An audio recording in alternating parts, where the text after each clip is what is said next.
Hello everyone and welcome to another episode of Rares and Jet Skis. In this video I'm going to be getting the new 79 RX7 that one step closer to its first start. And part of that will be making a makeshift fuel system for the first start. Currently the previous owner told me that the tank is entirely clogged and looking at it, it might even look like it has a hole. So for the first start I'm not even going to bother with the fuel tank. Now I did off camera, I put a charged battery in the car, and when you turn the key the fuel pump does turn on. So that fuel pump may actually be okay, but I went ahead and got a new one because now I've de-emissioned it and I will be putting bigger jets in the carburetor. I'll need more flow than a factory style fuel pump can provide. So I will be showing you what I got. I got pretty much everything through Summit. That's where I try and get all of my performance parts. It's pretty cheap there, easy to find, and their shipping's really quick. Now granted, I've had this stuff for a while. I've been busy with school and haven't been able to work on the car much. But along with making that makeshift fuel system, I'll put the carburetor on the car and I'll spin it over with the starter motor and no spark plugs in it and let everything move a little more, build some oil pressure. And then in the next video, it should actually be the first start. So with that being said, I'll reposition the camera and I can show you what I got for my fuel system.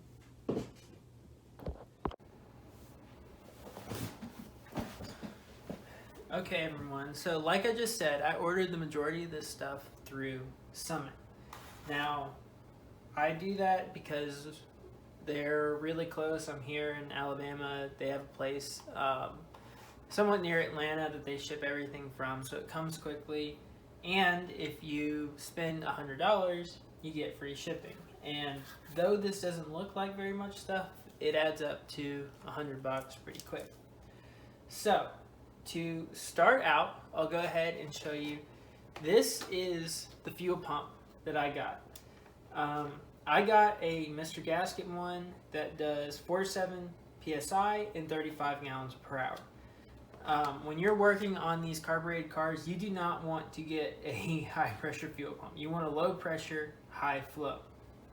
Now, if you go to the parts store, you'll probably be able to find this Mr. Gasket pump. And you'll also find probably a Holley pump that looks almost the same, and Edelbrock that looks almost the same. And if you go on Summit, you'll probably find a K&N pump as well. Now I have tried all of those, and you know which one I found to be the best? The Mr. Gasket. You know which one is the cheapest? The Mr. Gasket.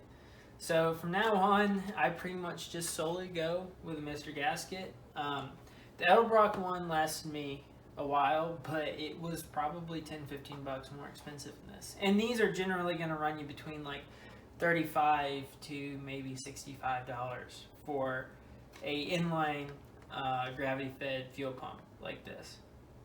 So that's what I did with the fuel pump. Then you got your other major component here, which is your fuel pressure regulator. Because your carburetor is not going to be able to take the full 7 PSI this is going to put out. It's going to push right past your needles, and you're going to overflow your carb right down the primaries, and it's never going to work. So you need a pressure regulator. Now, I have used a couple different types of pressure regulators. Do not go with the parts store Spectrum one. They're junk. Holley ones I've had good and bad luck. This one I'm actually getting is a Summit one. I've never used it before, but pretty much whenever I can buy a Summit branded part, I buy a Summit branded part because they're generally actually pretty good and cheap. So, one thing that I also liked, it's black. Most fuel pressure regulators are going to be chrome or just like bare metal, but I like the look of the black. And it came with a little bracket and some hardware to mount it. And you know, it works just like a regular one. You can twist the top to adjust your fuel pressure. So, one thing you will need though is you'll need a way to tell how much fuel pressure you actually have. So, I got myself a gauge. Now, this is not the gauge I wanted to get. This is a Summit branded low pressure fuel gauge that's fluid filled. You can probably see the fluid in there. Honestly, have had a lot better luck with the ones that are not fluid filled. And never get a Spectre one, they don't work. The Mr. Gasket or the Summit brand is what you want to do with your gauge. But, so this goes right in to your fuel pressure regulator. So your fuel comes in down here at the bottom and then can go out there and there. Now, one will go to your carburetor, the other will go to your gauge. Now you're probably noticing here that it is a big old opening right there, and that's some tiny little threads. So that is why I also got these right here. Now these I got from Amazon because I couldn't find them on Summit's website, but all they are pipe fitting adapters that will allow for this to thread into that, like allow the gauge to thread into this adapter, and then I can thread the adapter into the pressure regulator. So now you'll also need these. These little Varg fittings go into the side of the pressure regulator, and then it allows you to put your fuel line to that. So you'll need one on the side and one on the bottom so that you can let the fuel in and let it out to your carburetor. So then it comes to filtering your fuel. I know a lot of people on the internet do not like these glass style kind of screw apart fuel filters. I actually like them a lot, primarily because you can replace the filter element in it and they're pretty cheap and it's easy to do. People have said that they have it to where they'll unscrew while they're driving and then it'll catch their car on fire. Well, that's when people put it under the engine bay. I do not put one of these under the hood. I put it back by the fuel pump underneath the car. And honestly, I have run one of these on my daily driver RX7 for probably 2.5 years now, and I have never once had it leak. So I don't really believe the hype of these being dangerous. I just like them because they flow and you can replace the filter element in them. And you can get a Mr. Gasket or there's a Summit branded one. I swear they're like exactly the same. So that's what I did on the fuel filter. So then I purchased these. I got these at the parts store because I forgot to order them. All these are vacuum caps. So as you saw when I ripped off that rat's nest of emission stuff, there were vacuum lines going everywhere. Well, most of those had a port either on the intake manifold or on the plastic carb spacer. Well, those need to be blocked off because they're not going to little solenoids and stuff like that anymore. So I bought these. Now, when you go to the parts store, you can buy this clear little plastic box. It'd be something like this, that's full of multicolored vinyl caps. Don't get them. They are garbage. They'll last like a month and a half on your car. Then they just fall apart and start leaking, and then you'll have vacuum leak. I have had much better success with these lasting for 7-8 months at a time. Granted, it's still only 7-8 months at a time. I suggest keeping some of these in the car if you are decommissioning, because there's a good chance you will need to replace them at some point. So that is what I purchased. Of course, I will need some fuel line, and I'll just go to the parts store and get that. But I guess next I will show you putting a carburetor onto this motor. Now, I still need to decide which carburetor I'm going to put on it, because in what is likely going to be the last video, we went racing. And we had an issue with the carburetor that we had on the race car. And I took the top hat off of a carburetor that I brought and swapped it with the one that was on the race car. So now I brought that carburetor back with me. It's sitting right under my desk here. And but it has that top hat from the other one, which was having issues with the floats. So I'll probably have to mess with it to get it right, but that's probably the carburetor I'll use for the first start. I actually have the original carburetor sitting right there. Now I need to go through and look and see what jets are in there and clean it out. I mean, it's been sitting for a long time, but that'll be for a later video, and eventually I will put that carburetor back on. So with that being said, I guess next you'll see me putting a carburetor on the car. So we're back under the hood again on the old RX7 here. And I told you the first thing I was going to do was put the carburetor on, but that's not actually the first thing I'm going to do. I'm going to start with mounting the fuel pressure regulator. So I went through and I already assembled it. I put the fittings in, used some Teflon tape, and got the pressure gauge. So you need to mount this on your firewall, or rather, this way on your firewall so you can see your gauge. Your fuel comes in the bottom here and out right there. Your carburetor is going to be over there, and from the factory your fuel comes out of this line right here. So you need to be able to get this line to this bottom inlet right here. Then you have your bracket. So normally this part is straight, well, I bent it so I can mount the bracket right there, and I'll be able to put my fuel pressure regulator right there, loop that fuel line to the bottom, and then send that other fuel line over there to the carburetor. So now I just need to actually mount that bracket and get the fuel pressure regulator mounted. So I will go ahead and set this up for a quick time lapse and get that mounted.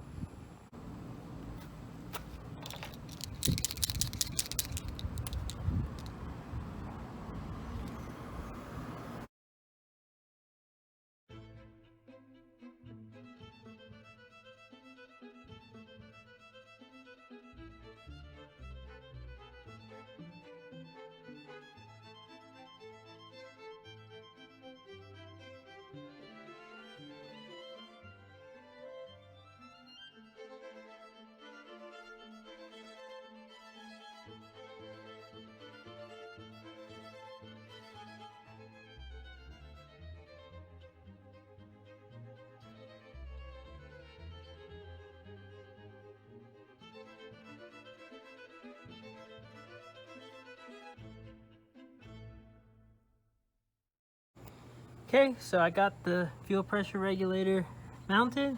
You can look right here, see your pressure. It is a little low, but it's going to clear the hood. It's pretty solidly mounted. Your inlet will go down here, your outlet. So I'll just put a new fuel line from there down to the bottom, and it'll be good to go.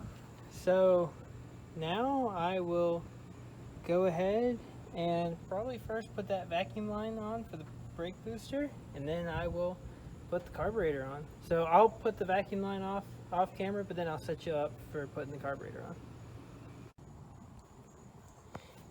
So I lied again. I said the next thing I was going to do was put the carburetor on, but actually I'm going to come down here and mess with this.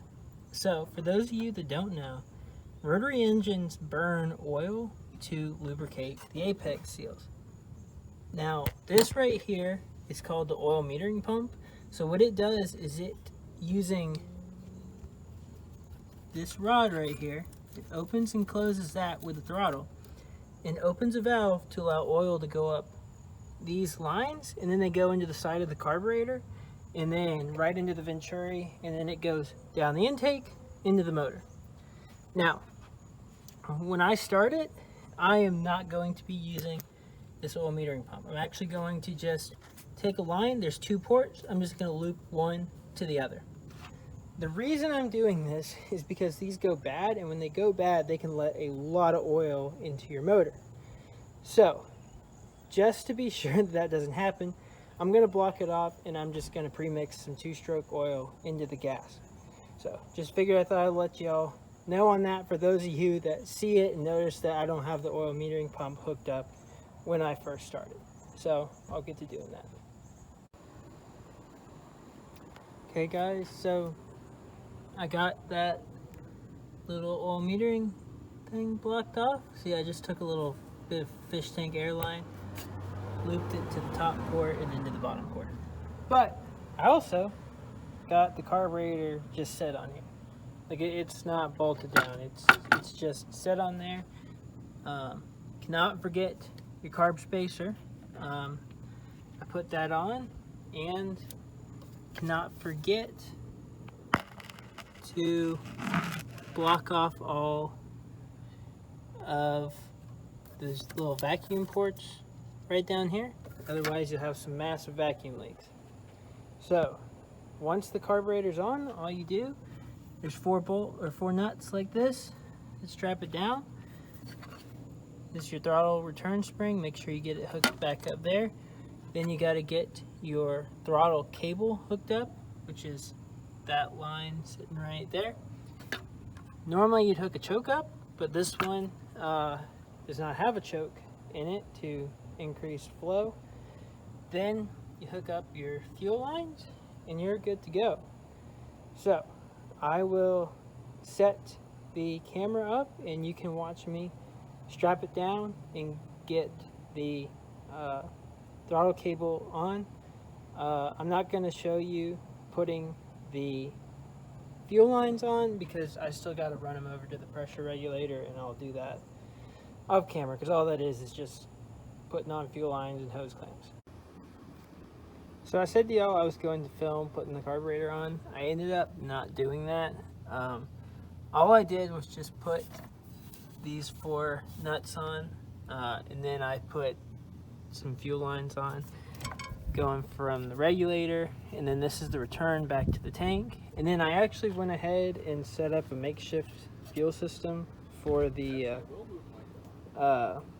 first start. So it's just my fuel pump with a line hooked up to the bottom of the pressure regulator, and I got a gas can I'm gonna set right up there. So, but the one thing I gotta do before I get to the first start, which will be the next video for y'all, is I need to turn it over without the spark plugs in, which I already took those out. And this is to get rid of all of the ATF that's inside this motor from turning it over before. So I will set my phone up, showing down in here, or get somebody to hold it, and then we will go ahead and turn it over. What are you talking about? Okay guys, here we go. Time to turn it over with no spark plugs. Get that ATF out.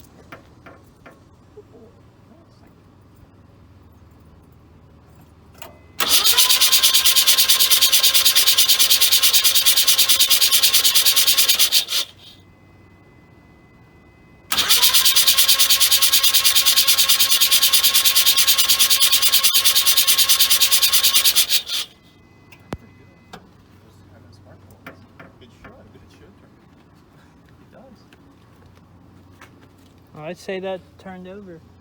It does. It's very wet at those spark plugs. Probably gonna do it one more time. I'll say, should I go get TJ or? TJ is doing TJ thing.